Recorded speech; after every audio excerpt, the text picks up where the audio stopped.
Das hier ist die Eva. Die Eva ist die Präsidentin, richtig, zurzeit von MIAO. Und ich mache das einfach mal ein bisschen größer. So. Und die Eva ist auch eine der Mitgründerinnen im Grunde genommen von MIAO. So, Eva, you obviously were moved to start this organization out of need when you came to Greece and you saw the problems here. Like some others, we started as private people looking after mainly dogs that we found abandoned in the road or at the roadside, puppies at the roadside, in the bins. Claudia did the same for years, and then we tried to find homes for them, and I did that too. And whenever I drove to Germany, I took dogs with me. Most of them had a home already waiting for them. And then there was something awful that happened in Stupa in front of the primary school. Somebody shot a dog, and this was the point when we said we have to come together, we have to build a group to have more weight and to be able to move things a bit. And that was when MIAO started. You're very hands-on still. You do a lot of work in the Catafixia. You do most of the adoption processes and that kind of thing. Tell me a bit about what you love about What I love this. most is when a dog has found a new home, and when I get pictures or videos from the new home, and when I realize we have found the right home, and it's a good match, and it's another dog that has a good future. What really moves you? What's your passion about this? What is your biggest achievement, you think? I don't know. I just think a life without animals is not worth living. I think they are just so substantial for our well-being and just such an important part of my life. Coming to Greece and seeing the need for help here, which is or was so much higher than in Germany, because we don't have dogs in the streets in Germany. I thought you can either look away or you have to do something. And looking away was not an option. So. Thank you. Thanks, Eva. Thank you for your time. Also Yoshi hier, der ist schon seit langem ein Freiwilliger hier bei uns im Catafixio bei MIAO. Und ich werde ihm jetzt einfach mal ein paar Fragen stellen, was er so toll findet an dem, was wir hier machen. Hi Yoshi. Ja. Servus. Servus, grüß dich. Grüß dich. Schön, dich hier zu haben. Ja, danke. Du Yoshi, wie lange bist du schon dabei hier? Ich schätze 6 bis 8 Jahre. Was machst du meistens hier? Was ist so deine Arbeit hier? Zweimal in der Woche gehe ich mit den Hunden und füttere sie mit einem Helfer oder einer Helferin beziehungsweise. Ja, Mittwoch in der Früh wird das Haus gereinigt und die Goldstücke werden entfernt und Frischwasser wird gegeben. Und Nachmittag gehen wir halt spazieren. Das ist super. Also die Hunde kriegen auch richtig Auslauf, gehen raus. Schauen, das ist ganz wichtig. Genau. Weil wir haben hier 1000 Blicke und die Hunde haben 1000 Gerüche. Und das darf man halt nie vergessen, dass die einen Wechsel brauchen, um andere Gerüche zu bekommen. Genau. Ja, klasse. Schön. Was hat dich dazu bewogen, um Freiwilliger zu werden hier? Ich fange jetzt ganz unten an, dass ich ungefähr 8 Hunde schon in Wien gehabt habe. Also wir haben immer Hunde begleitet. Bei den Eltern, bei meiner Familie und auch hier. Und dann war es naheliegend eigentlich hier wieder noch mehr Zeit mit den Hunden zu verbringen. Das Berühren eines Felles, ob jetzt Katze oder Hund, geht einfach auf die Seele. Das weiß man heute schon, dass es sind ganz andere Leute, die ständig mit Hunden und mit dem Fell und so zu tun haben. Das ist etwas, das ist schon wissenschaftlich sogar bewiesen und es tut einfach gut. Und die Dankbarkeit von den Tieren, die darf man auch nicht vergessen. Genau. Und da gehe ich mal davon aus, dass das wahrscheinlich auch das ist, was dir die meiste Freude bereitet bei der Arbeit? Natürlich. Es gibt also die Kühe und es gibt die Pflicht. Ne? Aber auch die Pflicht ist hier in dem freien Gehege schon auch Vergnügen. Gell? Ja, schön. Klasse. Super, vielen Dank, Yoshi. Gerne. Toll.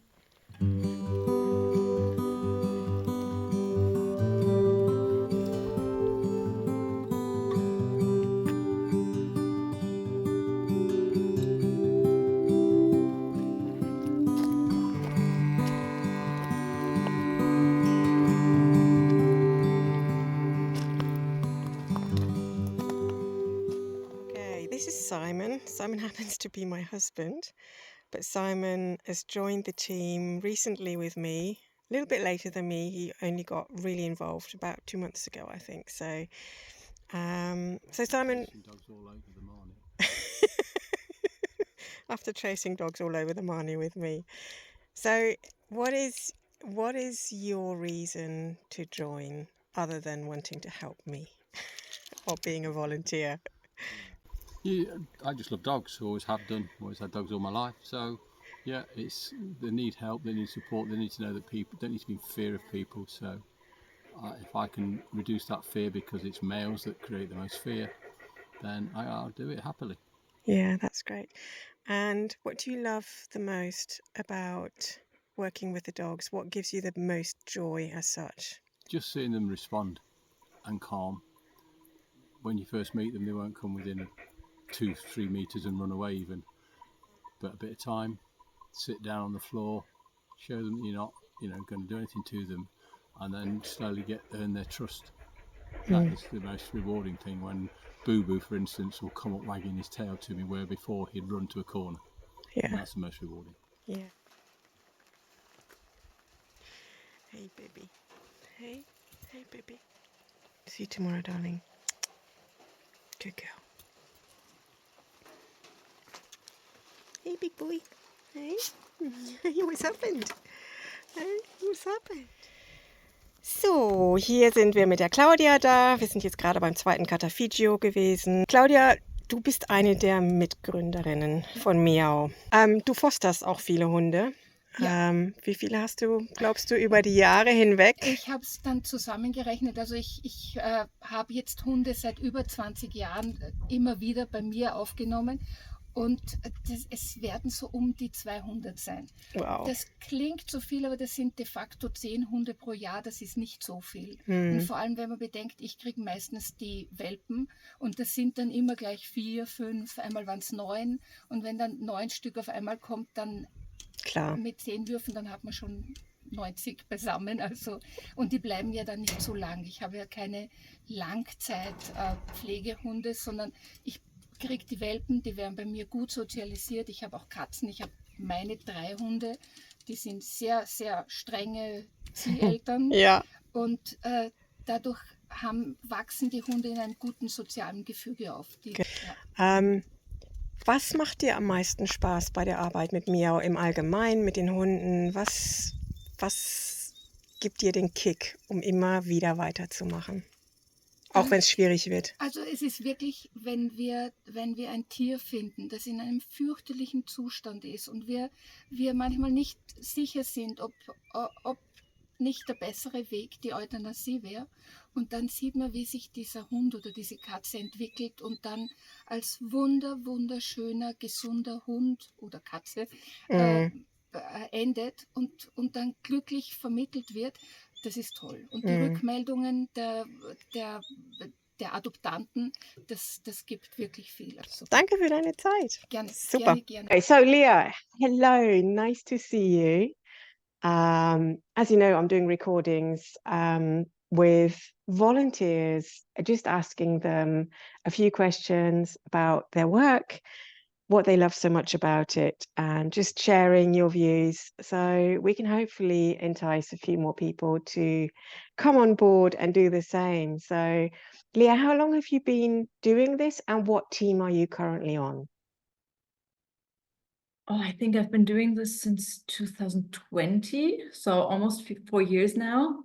I started kind of during COVID when the situation in all the animal shelters here in Germany, but also for us, were becoming more and more difficult because there were no possibilities to do any kind of fundraising, and also transportation was more difficult. So there were a lot of obstacles.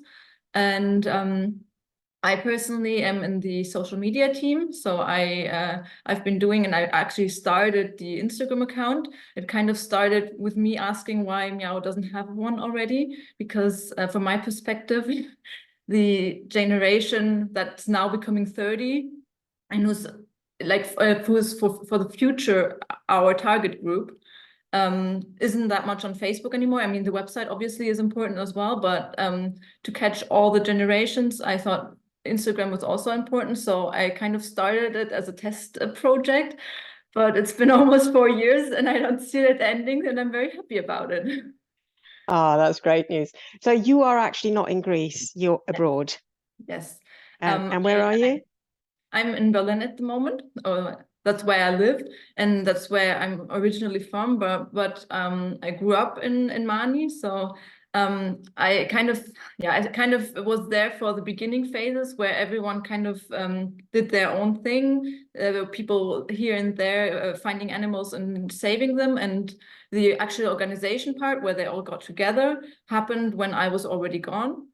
But after some years, I decided that I need to be part of it, at least from far away. And social media was a great opportunity to help, not only financially, which also is important, obviously, but to actively help while not being there all the time. What's your motivation behind this? Why do you do this, besides obviously being an animal lover, which we all are? I mean, it's for me, it has two parts. It's for me, and also for the animal part. So for me, it's just my happy place. It's just, I can't even explain it. It's just where I feel best when I don't feel good, or when I'm down. For me, being around animals is just, it soothes me. So it's actually also kind of I wouldn't say egoistic, but it's like for me also good.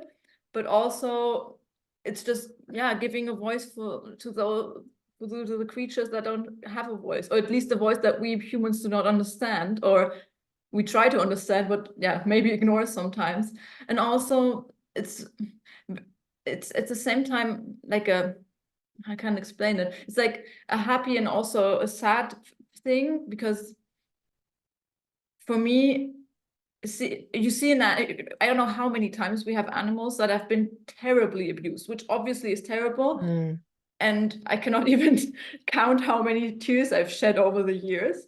But seeing them still trusting, I mean, terrible stories, and they still trust us with more or less work, obviously, but in the end, they still trust us.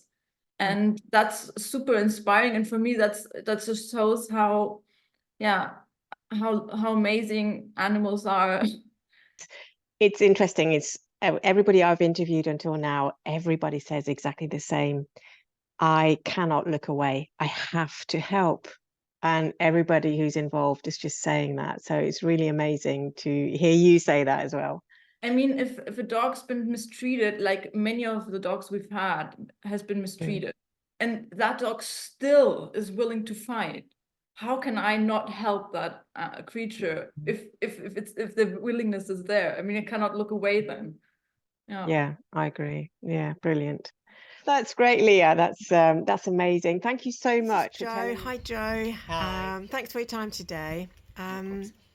You've done a lot of work in your local community here. Tell me a bit about that, because you're a little bit on the sidelines here. You're in Thalames, and you've kind of taken a bit of an approach here that is new, but has worked really well for your community. What are you doing here for MIAO?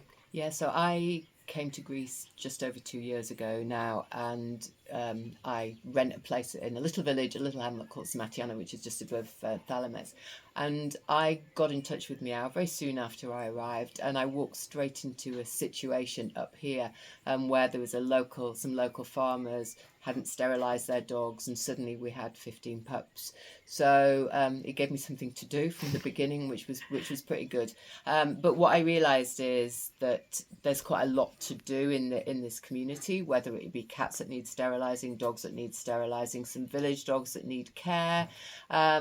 And no one was really looking after them. And I'm in a bit of privileged situation. So I'm out of the way. I'm away from the Casifigio where lots of other people do things, but actually there's a job for me to do here. So what I've actually really enjoyed doing is trying to get on top of things here, working with the local taverna who are fabulous and helped me an awful lot, and yeah, just try to make a difference. So I think I sterilised 10 cats in Smatiana, 18 so far down in Thalamis, so that's 28, which is quite a lot, but there's still more to go. We looked after those 15 puppies, we've rehomed them all, and you think you're making loads of progress, but there's always more to be done, and so it keeps me going. But yeah, I like it. It's helped me integrate into the community as well. That's a really nice aspect though, isn't it? I find that as well, just being active within the community and making the connections there and Yeah. friendships, I guess, as well. Yeah, So absolutely. And I guess you try to hope that you can make a difference in terms of educating people. I know there are people who are receptive, and that's been fantastic. The children all know me. They probably think I'm the crazy animal person, but I think it's really important that the kids start to see people making a difference. And there are always going to be some challenging individuals that make everybody's life a little bit difficult. And I think it's slowly, really. You always want to do more than you can, but it just takes time. yeah, it sure does. So a really positive way of doing something for your local community under the umbrella of Marty's Fund and MIAO as such, and just, being proactive where you live. So that's a really good approach as well. Yeah, no, it works. It works really well. It makes a difference having the backing of MIAO, because obviously you don't just want to be some crazy person doing stuff without that support, and hopefully I'm not a crazy person anyway, but it works well. Yeah. It gives me a bit of freedom to do things in my community, but knowing that I've got that backing. Brilliant. Great. Thank you so much for your time, Jo. That was really cool. And see you soon. Thank you. Thanks.